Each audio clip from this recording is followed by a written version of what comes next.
All right, everybody. Bleach episode 3 review right here, man. So basically, guys, it starts off with Ichigo and Kuge. They're going, well, they're not going at it from the start, but basically, it's basically just Ichigo and Kuge, just talking it up. You know, the casual anime shit. Before they fight, they gotta hit a little speech, talk, whatever they want. But then we see Kuge's transformation, his release date, which is called I think it was called I forgot what it was called, man. The Rich, yeah, something like that. The Rich, I believe. Yeah, we saw that shit. That transformation, guys, very nicely done. Very nicely done. I like how we see how before we see his actual form like face to face, we see like the cross forming up to the sky, and then we see like a view of Ichigo looking very small, just looking at the cross, the very clean right there. Then we see them going at it. It was just like a little. It's not really the fight wasn't really there, but we just saw little glimpses basically of it. And then I got notes right here, the guys. And then we get a little like it's like a little cause Ichigo says, "Wow, this is stronger than Ishida's attack right here." And Kogi gets surprised.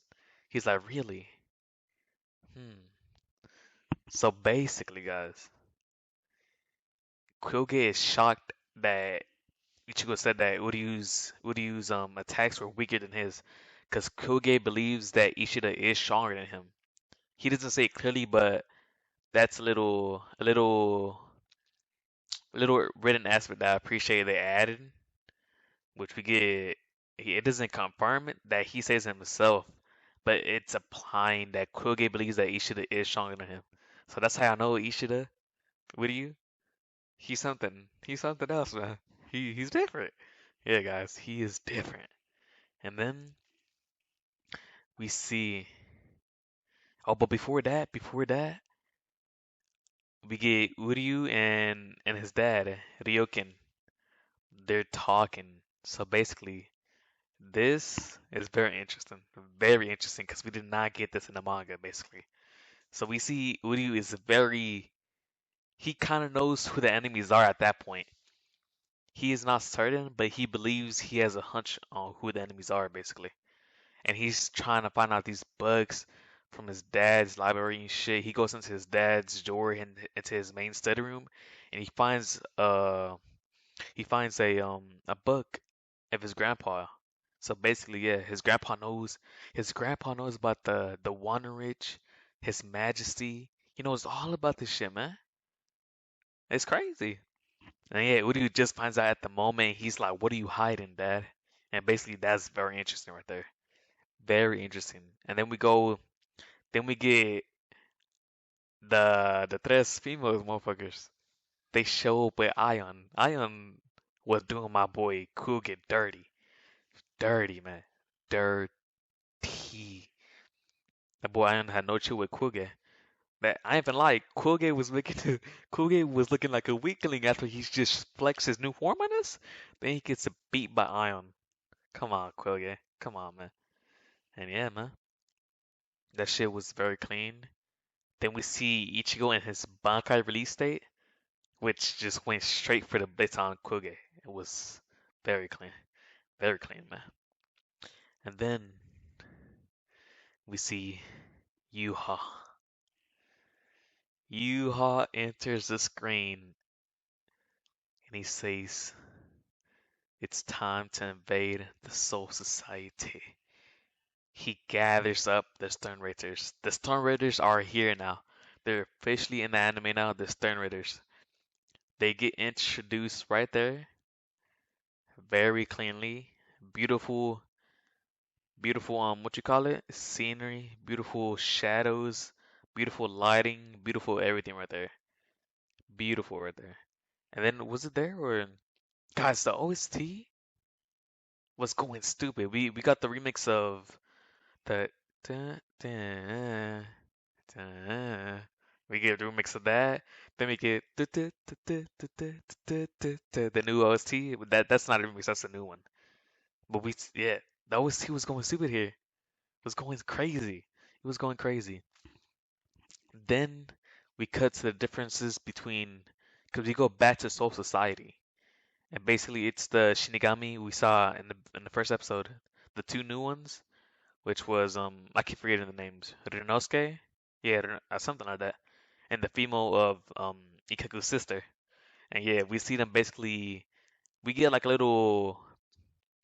backstory of Quincy's and Shinigami, what the differences are basically, and basically we get that Shinigami, even though they kill Hollows, the spirits go to Soul Society. But when Quincy's kill Hollows, they're completely gone. They do not go to Soul Society. They go no, they're gone, like dead actually, like dead. And yeah, we get that, and then that's when we get the Stern Ritters show up, man. They arrive officially to Soul Society, the Sedite, and that was very clean, very nicely done. We seen We seen Yuha just appear out of out of the sky, just looking at Soul Society straight down at it, because he's gonna step on him. We see Yuha, then we see the blue Rish of Reiatsu just coming down on Soul Society. Blue pillars everywhere, going everywhere around Soul Society.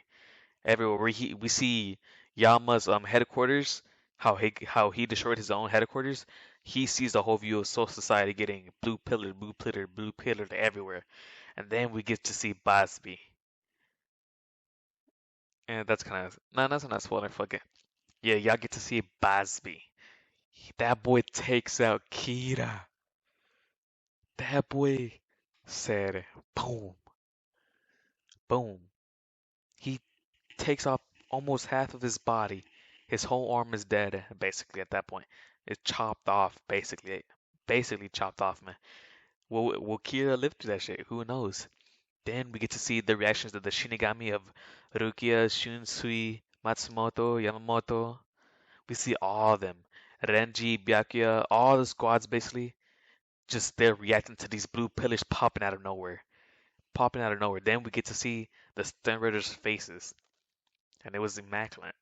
We saw, I'm not gonna say their names because it's kind of spoilers, but we see their names pop up. It was amazing, guys. Amazing. And guys, this is it right here. The war has officially begun. It has, even though it was declared in episode 1, this is the start of the war. War is here, guys. And this was very nice, man. Let's see what Yuha and his crew got against Soul Society. And I'll see y'all, man. Take care.